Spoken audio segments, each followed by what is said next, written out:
Bonjour à tous, bienvenue dans l'aventure ludique extraordinaire, votre chaîne ludique sans langue de bois. Cette vidéo sera consacrée à un rapport et réaction pour le jeu Onsen Legacy.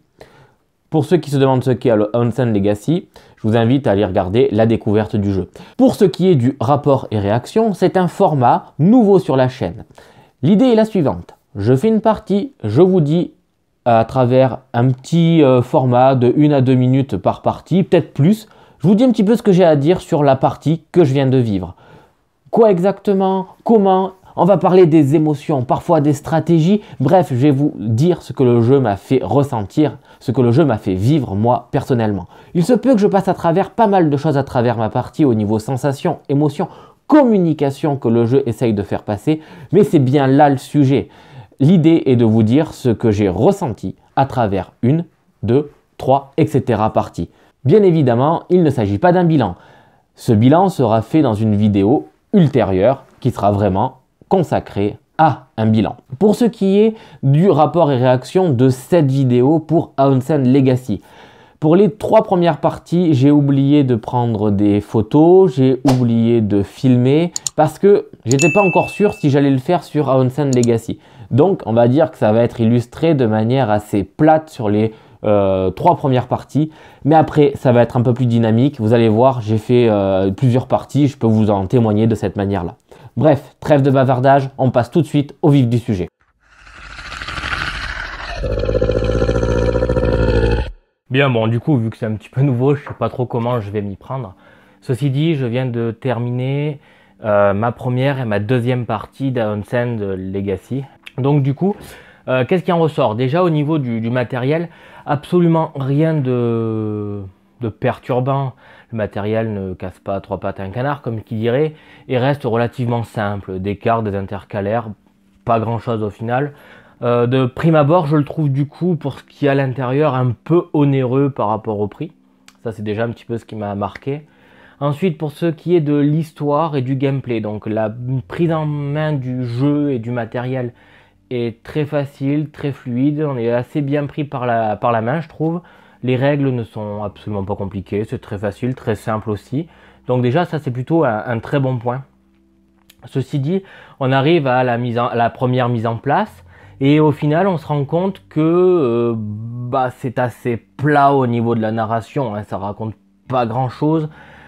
La première partie est tellement scénarisée que vous pourrez faire ce que vous voulez, perdre c'est très compliqué. Je trouve que c'est beaucoup plus difficile de perdre que de gagner dans ce cas-là, tellement que c'est scénarisé et fait en sorte que vous gagnez juste à un tout petit point de vie ou autre. Je trouve ça dommage, ça donne pas vraiment de réelle marge de manœuvre au niveau du jeu, quoi. On se sent vraiment tellement pris par la main et porté par le jeu que bon, c'est vraiment assez plat, vraiment à ce niveau-là pour ce premier scénario. Ensuite, ce qui m'a un petit peu dérangé et dérouté, c'est que je me suis dit wow, super, Onsen Legacy, deck building avec des personnages asymétriques, etc. Là, aucune asymétrie. C'est ce qui m'a un petit peu chagriné là quand j'ai installé le jeu. On arrive à la deuxième partie. Donc cette deuxième partie, évidemment, je l'ai terminée, elle aussi. Et on retombe sur une narration qui est assez plat. Enfin, franchement, ça casse pas du tout. C'est vraiment pas intéressant. Franchement, au niveau de la narration, il n'y en aurait pas, ça serait pareil. On te dirait passe à la partie 2, voilà, fais ça, avec ces nouvelles règles. Parce que oui, quand on passe d'un scénario à un autre, ou du moins un chapitre à un autre, on met en place des nouvelles règles, donc à mon avis, qui vont construire petit à petit les vraies règles d'Onsen Legacy.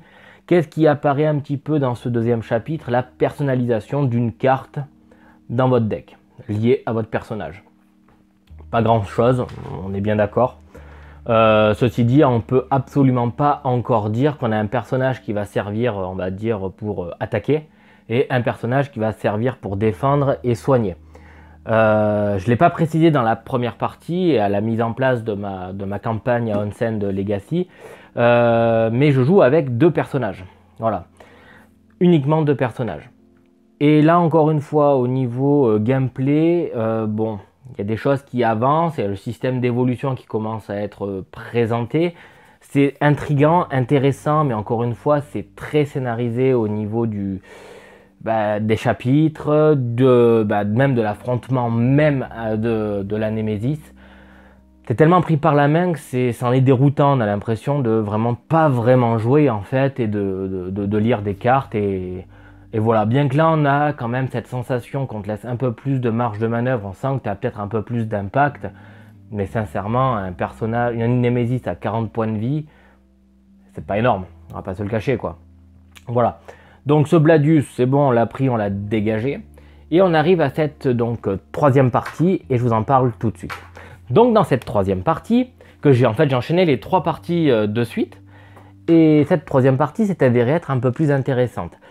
La mise en place de nouvelles règles, de nouvelles cartes réserves encore par rapport à ce deuxième chapitre, parce qu'en effet on a encore amélioré notre réserve de cartes dans les poules des 9 cartes qu'on a au choix, sorts, reliques et runes, a encore évolué.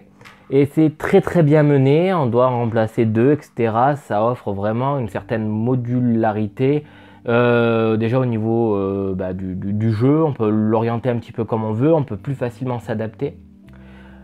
Les nouvelles règles qui viennent à être apportées permettent de donner des capacités spéciales à nos personnages. C'est ça qui manquait au niveau de l'asymétrie que je vous parlais dans les premières parties. Donc là, ça y est, c'est mis en place et on sent vraiment la différence maintenant d'orientation de nos personnages, du moins comparé aux 2 premières parties. Ceci dit, c'est peut-être pas encore assez présent. J'espère que ça va encore un petit peu évoluer parce que je trouve que ça reste encore assez terne hein, pour un deck building de renommée d'être vraiment comme ça, quoi. Je le trouve un peu plat en fait au final. Le gameplay s'améliore, il n'y a rien à redire là-dessus, ça devient de plus en plus intéressant. Les règles ont encore évolué, donc c'est ce que je disais par rapport aux 2 premières parties. Les règles évoluent encore et on passe encore un cran au-dessus. Et là, on n'est pas encore en roue libre et on te dit démerde-toi. On te dit, ben voilà, ça va devenir de plus en plus dur. Et on t'a mis dans le bain petit à petit pour te montrer que ça va être de plus en plus dur. Comment on le sait? Tout simplement, maintenant on a une étiquette. Qu'est-ce qui se passe en cas de défaite? Et on te donne un nouveau jeton où on te dit si tu perds, tu utilises ce jeton et tu fais ce qui est dit sur cette règle hein, tout simplement, où on va te demander de retirer certaines choses, rajouter des points de vie, etc. quoi. Donc ça reste très intéressant. Le système de carte évolution est super bien. Vous allez avoir donc votre deck en fait de cartes de base de Némésis. Il y a des petits symboles dessus d'évolution en fait. Et au final, ces cartes évolution, elles vont grandir, évoluer à travers votre partie et se transformer en d'autres. Ça, c'est super bien, c'est très thématique par rapport à un Legacy. C'est très très bienvenu. Bluffant, pas encore, parce qu'on sent pas encore la petite étincelle d'évolution, on va dire, des cartes du paquet de base des Némésis. Mais on sent le potentiel qu'il peut y avoir derrière. Ça donne envie d'attaquer le prochain chapitre. Pour moi, pas aujourd'hui, mais très prochainement, je vous le garantis. Allez, petit retour sur notre aventure à Onsen Legacy, 4e chapitre, où une entité, un sans nom, un Némésis si vous préférez, est plus ou moins en train de prendre le contrôle de Myst. Celui-ci est, on va dire, plus ou moins un contrôleur, un champignon qui permet de contrôler les esprits. Bref, ça c'est pour le lore. C'était pour en fait simplement introduire le Némésis dans la partie, quoi. C'est vraiment, comme je dis, voilà, ça vole pas très haut au niveau narratif. Ceci dit, le gameplay prend une très bonne tournure, ça évolue plutôt bien. C'est devenu beaucoup plus agréable, beaucoup plus technique, beaucoup plus stratégique. Donc déjà, c'est un très bon point, très bonne évolution. D'ailleurs, en parlant d'évolution, le deck évolution fait tout le sel, en fait, à mon avis, pour le moment du jeu. Et plus ça va avancer, plus ça va être narratif, thématique en même temps. Donc jusqu'ici, très très bonne idée ce petit deck de cartes évolution. Autre petit point, nos personnages effectivement commencent aussi de plus en plus à se différencier et à se spécialiser. On le sent au niveau gameplay. C'est exactement ce qui me manquait par rapport aux premières parties. Donc déjà c'est très très bien. Ceci dit, niveau gameplay, etc. Bon, ok, ça va vite, ça joue vite, je dis pas le contraire.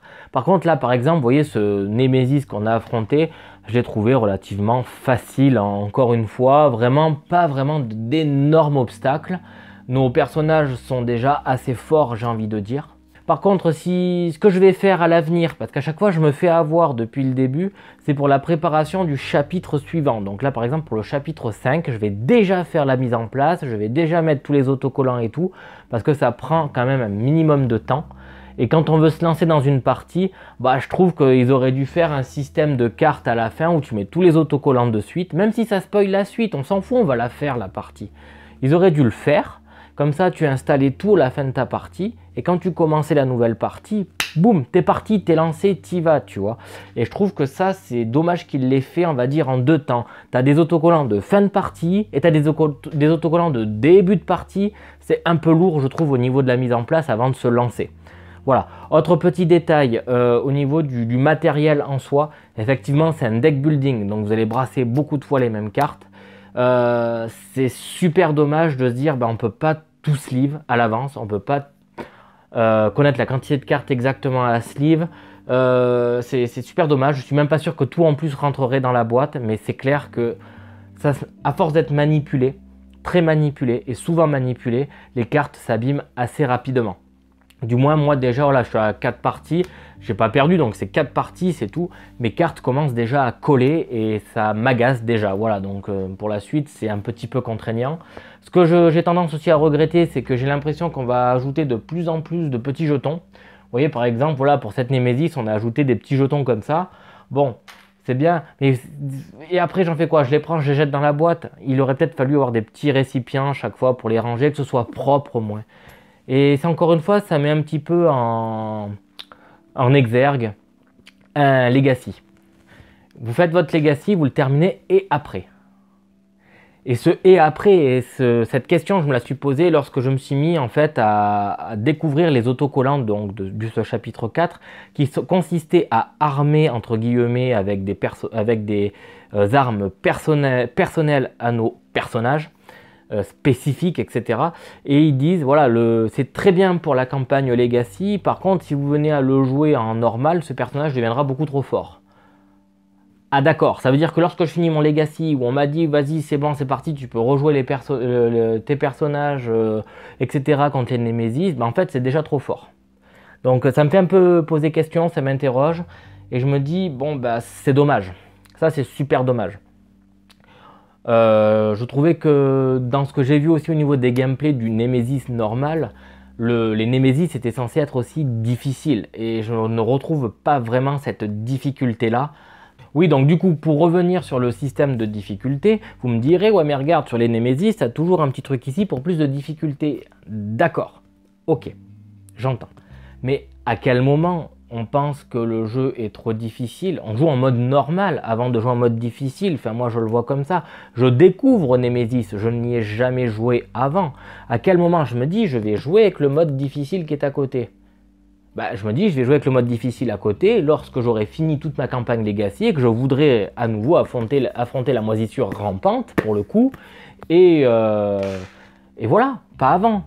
Donc c'est pour ça, c'est un peu contraignant, je trouve, ce système de mise en place et de difficulté. Enfin, c'est un autre petit point que j'ai rencontré, que je me suis dit, putain, c'est dommage, ils ne l'ont pas fait, c'est assez dommage. Donc effectivement, les règles évoluent encore à travers ce livret de règles, hein, qui d'ailleurs est très bien fait, très bien illustré. Je ne dis pas le contraire. Ceci dit, voilà, si je prends... Ça, voilà, vous voyez sur une page comme celle-ci, bon, on sait qu'on doit coller quelque chose là, il y a marqué J. Je me suis aperçu au chapitre d'avant, et qu'à partir du chapitre d'avant, dans les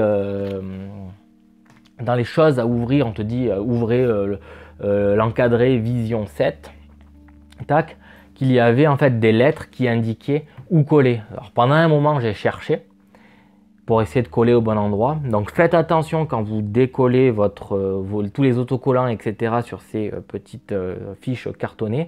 Ils sont tout autour. Voilà, donc ça c'est pour ceux qui se posaient la question. Moi je l'ai découvert tout à l'heure.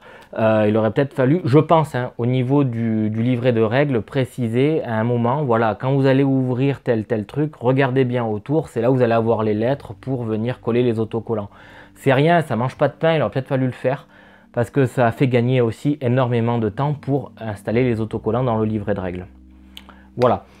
Écoutez, il n'y a pas grand chose d'autre à rajouter.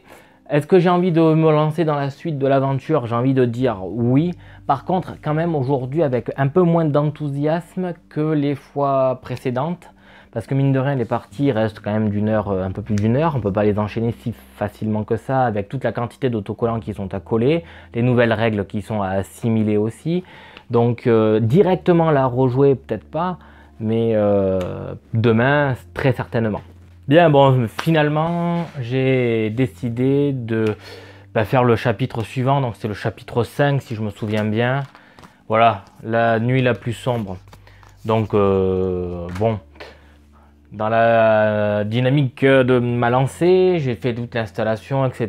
La partie a duré moins d'une heure. C'est vrai qu'une fois qu'on a les mécaniques de prise en main, que ça vient plus naturellement, en fait, on va beaucoup plus vite. Et encore une fois, c'est vrai que la notion de difficulté, bien qu'on essaye de nous proposer du gameplay à chaque fois différent, la difficulté en soi n'augmente pas tant que ça. Ceci dit, j'ai bien aimé le système que propose ce scénario qui va venir directement intoxiquer entre guillemets notre deck de cartes pour la suite de notre avancée dans la campagne. Donc ça c'est super smart, très bonne idée. Dommage qu'ils aient pas fait ça un tout petit peu au début. Et ça va peut-être corser un petit peu la difficulté, je sais pas. En tout cas, je trouve que c'est déjà maintenant une très très bonne idée. Oui, donc encore une fois, ouais, c'est vrai que le matériel, c'est vrai que les cartes elles commencent à coller, ça me perturbe un peu, je dois avouer. Je vais essayer de trouver une solution. À la fin du scénario antécédent, on nous propose encore une fois d'améliorer notre réserve. Faut pas sous-estimer les gemmes, ça c'est clair et net. Ceci dit, j'ai pas trouvé de carte sort qui vraiment soit bien meilleure, et pourtant on a bien avancé dans la campagne, bien meilleure que ceux qu'on a jusqu'ici, quoi. Voilà. Donc c'est peut-être que je me suis trouvé, on va dire, mon rythme et ma façon de jouer qui fait que j'ai pas trop envie de changer aussi les cartes de la réserve qui me sont proposées. Donc c'est vrai que là, voilà, pas grand chose de neuf, moi, au niveau gameplay, si ce n'est une gemme particulière qui permet de faire des choses particulières, mais je vous en dirai pas plus. Pour ce qui est de la continuité, on va dire, de notre aventure, encore une fois, une narration assez simple, hein, vraiment, bon, on nous propose pour du 14 ans et plus, même au niveau du gameplay. Sincèrement, je pense qu'un enfant de 10-12 ans peut arriver largement à y jouer. Il n'y a aucun problème là-dessus. Il n'y a rien au niveau narratif qui peut avoir tendance à être un peu borderline. Donc non, vraiment, c'est accessible à plein de personnes sans aucun problème. On se rapproche, à mon avis, de plus en plus et petit à petit du vrai Townsend, le jeu de base. Encore une fois, je trouve que c'est dommage de ne pas déjà être d'entrée de jeu, voilà, les deux pieds dans le plat et vas-y, ça bastonne et on y va. On est dans la difficulté, etc. Là, c'est encore, on va dire, je trouve pas assez difficile entre guillemets, mais ça reste plaisant, c'est sympa, c'est rapide, c'est dynamique. J'aime beaucoup. Il me reste plus que deux scénarios à faire.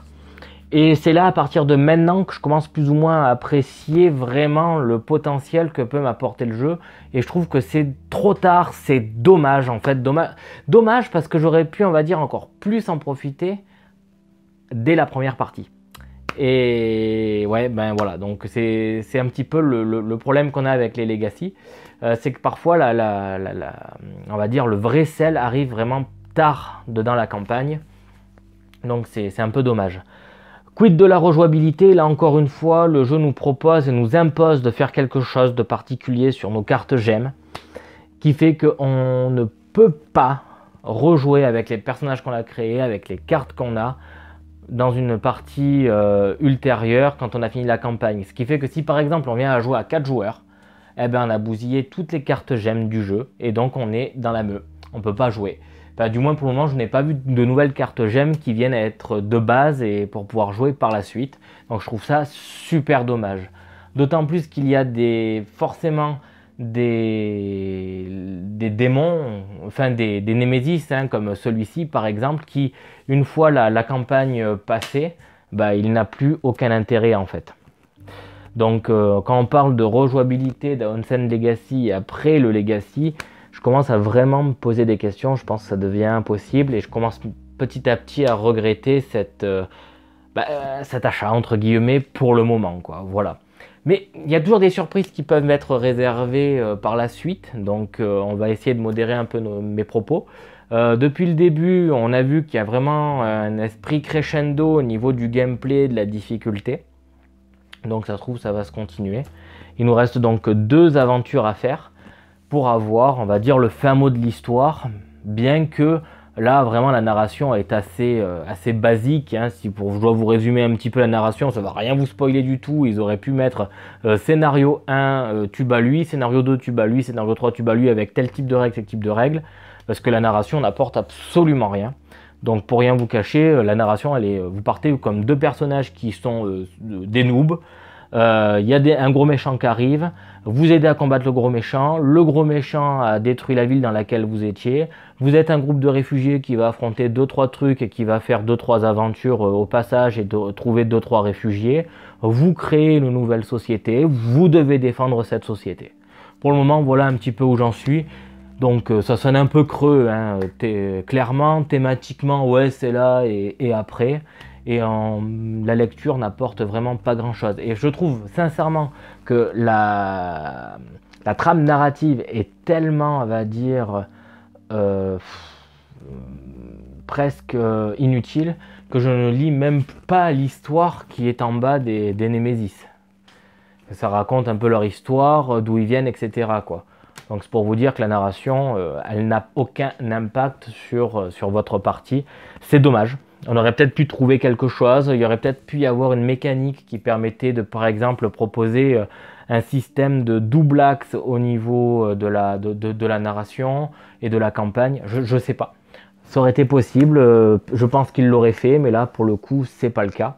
Donc, est-ce qu'il va y avoir un nouveau Onsen Legacy qui va pouvoir, on va dire, combler un petit peu ses manques et apporter quelque chose d'un peu plus mûr? Peut-être plus tard, je sais pas. En tout cas, c'est l'avis que j'ai là maintenant. On verra par la suite si mon avis évolue. Voilà, donc du coup, je viens de terminer ce 6e chapitre de la campagne Onsen Legacy. Alors, c'est un chapitre qui est assez intéressant pour plusieurs choses. Déjà, il nous donne un système de gameplay qui va toucher directement notre réserve et en même temps le nombre de... Enfin, nous faire des dégâts d'une certaine manière. Et ça rajoute vraiment un challenge au cours de la partie. Donc, ça a été sous tension tout le long de la partie et ça a été un réel fil rouge. C'est, je crois, l'une des parties que j'ai le plus appréciée depuis le début de la campagne. C'était sous tension, c'était technique, c'était très intéressant. Il y avait du rythme, on était obligé de beaucoup réfléchir, anticiper.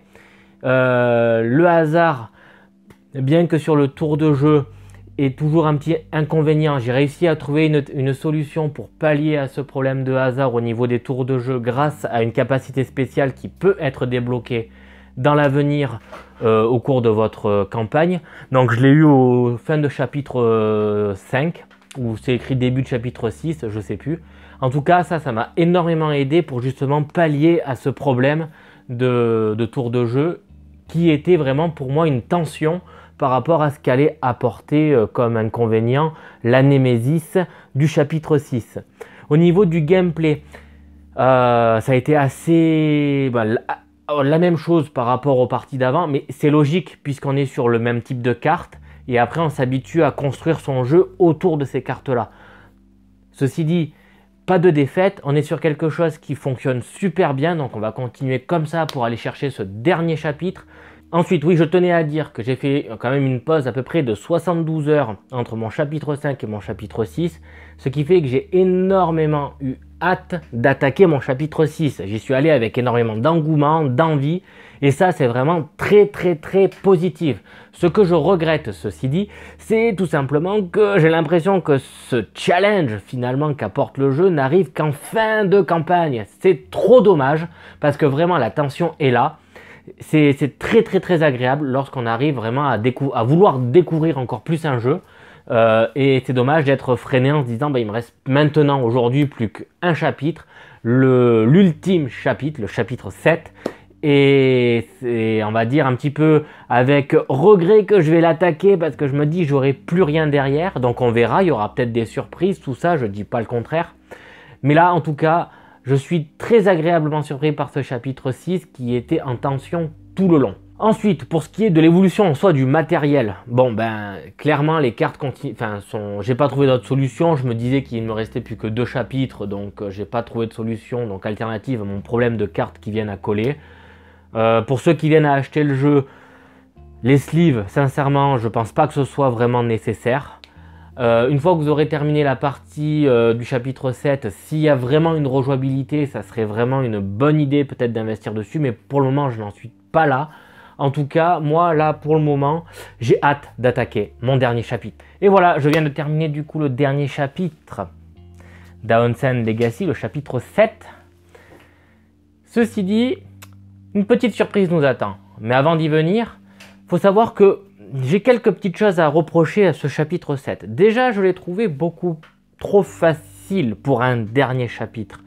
Il n'y avait vraiment pas trop d'enjeux, j'ai quasiment roulé sur le Némésis en question. J'ai pas trouvé ça vraiment très intéressant. Donc ça reste un petit peu un goût amer dans ma bouche. Suite à ça, ce que j'aurais tendance à reprocher sur la mécanique de mise en place des cartes réserves dans Aonsen Legacy, c'est qu'à la fin d'un chapitre, on nous propose à chaque fois une sorte de nouvelle mécanique pour venir, on va dire, un peu améliorer nos personnages et construire notre paquet de cartes en fait au final et le rendre de plus en plus efficace. Mais cette nouvelle mécanique qui est apportée, on ne voit pas tout de suite les combinaisons qu'elles apportent. On le voit après avoir mis en place par exemple le chapitre qui arrive, ou on le voit après avoir battu le prochain Némésis, où on se dit punaise mais cette carte elle combote super bien avec l'ancienne que j'ai bannie, et parce que je l'ai bannie, je peux pas les faire coïncider ensemble. C'est super dommage. La seule manière de pouvoir faire ça, c'est de perdre. Mais à quel moment vous avez envie de perdre dans un jeu? Donc bon, c'est pas grave. Encore une fois, si j'aurais utilisé ces cartes-là, par contre, dès que je les avais eues, en fait, elles m'auraient en plus servi à rien. C'est ça qui est vraiment super dommage. Enfin, servi à rien. Il faut mettre des guillemets, modérer mes propos. Elles ne m'auraient pas été aussi efficaces que si j'aurais eu la possibilité de faire tout comboter ensemble. Alors oui, on va pouvoir m'expliquer, oui, mais c'est une montée en puissance petit à petit de ton mage à travers la campagne, etc. et tout. Ok, je suis d'accord, mais c'est extrêmement frustrant d'être dans une situation comme ça. Alors au début, sur les premiers chapitres, ça ne me gênait pas vu que, en fait, je trouvais toujours ce combo moins fort que ce que j'avais. Mais j'ai trouvé un combo en arrivant sur la fin de cette campagne où je me dis, punaise, c'est super fort, et j'ai pas pu en profiter. La seule manière de pouvoir en profiter, c'est de perdre, et j'ai pas envie de perdre. Donc voilà, ça c'est la première chose. La deuxième chose qui moi c'est la narration encore une fois quoi, elle est fade, c'est oh ben punaise on s'en doutait, oh ben c'est téléphoné depuis le début de la campagne, voilà quoi, il n'y a vraiment pas de fond, c'est bof, voilà c'est plat. Donc ce chapitre 7 sincèrement pour moi j'y allais avec beaucoup d'enthousiasme et puis quand je me suis mis à jouer que la partie m'a duré 35 minutes, autant vous dire que j'ai trouvé ça vraiment déjà de base lent malgré 35 minutes. Sans enjeu, j'ai eu l'impression, puisque j'ai roulé sur le Némésis en question. C'est dommage. Il y avait un tel gameplay, une telle tension dans le chapitre numéro 6, et là on le retrouve pas dans le chapitre 7, quoi. C'est super dommage. Je l'ai trouvé beaucoup moins fort que le Némésis juste avant. Bon, c'est pas grave, puisqu'on nous réserve une ultime surprise, car oui, en effet, il y a un chapitre 8. Donc là, je perds pas de temps, j'y vais de suite. Et voilà, ça y est, je viens de terminer donc le dernier chapitre de la campagne Aonsen Legacy. C'est le chapitre surprise que propose le jeu. Je trouve que c'est une excellente idée de rajouter un peu de sel, rajouter un peu de quelque chose quoi au final, parce que l'avant-dernier chapitre au final est assez plat, comme je vous ai dit, il est assez frustrant par sa difficulté en fait. Ceci dit là, le dernier chapitre, celui où vous affrontez quelqu'un en particulier qui, au cours de la narration, on se dit il y a quelque chose, qu'est-ce que c'est, comment ça va évoluer? Ben forcément, vous allez l'affronter, c'est sûr et certain, vous vous en doutez depuis le début et ça y est, vous y êtes, vous l'affrontez, vous avez l'impression d'affronter exactement et ça marche super bien. Au niveau difficulté, on est sur quelque chose qui est, je trouve, un peu moins difficile que ce que on pourrait s'attendre. Encore une fois, la difficulté peut être modulée, etc. Et je pense que le dernier, si je venais à le rejouer en mode difficile, je pense que j'aurais beaucoup plus galéré que ce que j'ai fait là à l'instant. Je me suis régalé quand même sur ce dernier chapitre.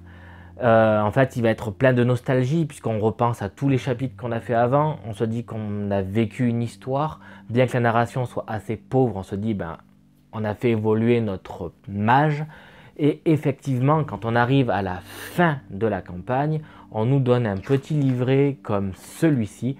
Je ne vous divulguerai rien du tout à ce sujet, si ce n'est qu'il permet de vous expliquer comment votre jeu pourra être réutilisé donc tout seul pour faire des parties simples, ou alors réutiliser des Nemesis par rapport à un jeu Aonsen Legacy et équilibrer le tout.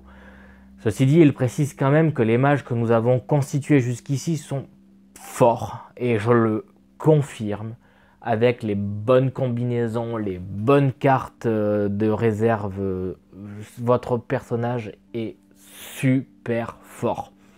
Alors, moi j'ai peut-être eu, comment dire, il y a de la chance aussi qui joue un petit peu. Par contre, voilà, il y a un minimum de réflexion qui est fait pour arriver, on va dire, à comboter tout ça. Et effectivement, si je venais à jouer mon mage ou mon combo de mage sur d'autres Nemesis, d'ailleurs c'est ce qui va me faire réfléchir un petit peu, je vais essayer ça, je suis pas certain, mais je pense que je peux arriver à me débrouiller effectivement plus facilement que des mages, on va dire, standards, des boîtes standards d'Aonsend. C'est pourquoi je trouve sincèrement que cette campagne, cette boîte de jeu Aonsen Legacy est très pertinente pour des personnes qui viennent à découvrir l'univers du deck building et d'Aon's End. Pour ma part, ça me donne qu'une envie: acheter Aon's End, la boîte de base, et petit à petit construire le tout. Parce qu'il y a moyen de se challenger avec ce qu'on a construit jusqu'ici, de découvrir autre chose et d'avoir une réelle difficulté, on va dire quelque chose de beaucoup plus dur que ce que l'on a affronté, on va dire en mode normal au cours de cette campagne. Je ne dis pas que le jeu est trop facile, c'est pas ce que je dis. Je dis juste que lorsqu'on est sur un jeu coop en solo, qu'on veut effectivement, on va dire peut-être parfois un peu se casser la tête, on a envie de faire des bonnes combinaisons, prendre le temps de réfléchir, etc. et qu'on a envie d'un jeu qui nous challenge. Là, concrètement, 8 scénarios, mise en place inclus, rangement, etc. En 10 heures, j'ai fait le tour. Ça fait assez peu pour une boîte qui coûte ce prix-là. Donc, certes, c'est un bon tremplin, comme je vous ai dit, pour l'univers Aon's End, mais je reste un peu frustré sur le contenu. J'aurais peut-être voulu encore de l'histoire, encore du lore, encore des Némésis à affronter, etc. Bien que, sincèrement, c'était très intéressant. Au niveau gameplay, j'ai appris beaucoup de trucs. Le deck building, c'est une mécanique qui est importante pour moi, que j'aime beaucoup. Et là, vraiment, je trouve que l'univers qui est proposé, avec la mécanique proposée, ça marche super bien. C'est franchement, voilà, Aonsen Legacy, c'est très bien pour rentrer dans l'univers. Des personnes qui ont déjà Aonsen, ne l'achetez pas, je pense, de prime abord. Il va falloir que je refasse un peu de recul dessus, que je réfléchisse vraiment à ça. Mais ma première réaction, c'est de dire, ceux qui ont déjà Aonsen, je pense pas qu'ils vont apprécier Aonsen Legacy, en fait, au final. De par tout ce que je vous ai dit au cours de tout ce que je vous ai dit depuis le début. Bon, comme d'habitude, la narration se poursuit et est relativement monotone. Je vous dis, voilà, si vous cherchez quelque chose d'un peu mûr, c'est clairement pas ce type de narration qu'il faut chercher, vraiment pas. On peut pas dire que c'est un jeu qui est narratif, on va dire que la narration est prétexte au jeu, ce qui est dommage. On aurait peut-être pu essayer d'enjoliver un peu la chose. Ceci dit, je sais pas comment, et je sais pas comment ils auraient pu faire non plus pour trouver une autre alternative que la narration qu'ils ont trouvée pour forcer, on va dire, des combats. Je sais pas, un mode arène, j'en sais rien, hein. Mais voilà, il y aurait peut-être eu des choses qui auraient été un peu plus prétexte au niveau de la narration pour, on on va dire, enchaîner ces combats-là. Parce que c'est que de l'enchaînement de combats de Nemesis en fait. Voilà. Ensuite, oui, donc le matériel. Alors le matériel, effectivement, j'y reviens. Sincèrement, au bout de 10 heures, les cartes, elles collent de plus en plus. Pourtant, voilà, je me lave les mains, je fais attention. Enfin, voilà, c'est un matériel avec un jeu de ce prix-là, on y fait un minimum attention. Et je trouve que peut-être trouver une solution pour sleeve toutes vos cartes avant de jouer peut être une solution, c'est aussi une énorme perte de temps. Et je ne sais pas si vraiment c'est pertinent, hein. Vraiment, je ne sais pas si c'est vraiment très pertinent de tout sleeve dans ce jeu. Par contre, si on vient après, par la suite, comme moi, je vais me propulser dans l'univers, je pense, un Downsend tout court, pour voir un petit peu tout ce qui est à découvrir vraiment de cet univers. Je prendrai vraiment le temps de tout sleever, parce que si c'est la même qualité de carte que la boîte de base, ben, ça veut dire qu'il va falloir que je les sleeve si je veux pas abîmer mon futur jeu que je vais acheter, parce que là, la boîte de base, on peut rejouer de manière infinie au jeu. Voilà. Et comme j'aime bien les cartes qui glissent, bon ben, déjà là j'ai été frustré, mais je veux pas être frustré après. Alors j'en ai pas parlé en fait depuis le début, et je pense que c'est tellement logique que ben, en fait je l'ai complètement... Voilà. J'ai fait un trait dessus, j'en ai pas parlé, je suis désolé. Les illustrations, bon sang, et elles sont sublimes. Ça permet de s'imprégner de l'univers, se plonger dedans tout ça, dans cette mécanique, et puis que ça nous raconte une histoire. C'est vraiment un très gros point fort du jeu avec ses règles, c'est clairement les illustrations. Elles sont sublimes, bravo, là-dessus c'est excellent. Voilà, donc du coup j'ai terminé. Je ne peux pas aller plus loin sur cette boîte. On va laisser reposer ça un petit peu de côté, puis je vous reviens très rapidement pour mon bilan. Donc n'oubliez pas, avoir un jeu c'est bien, y jouer c'est mieux.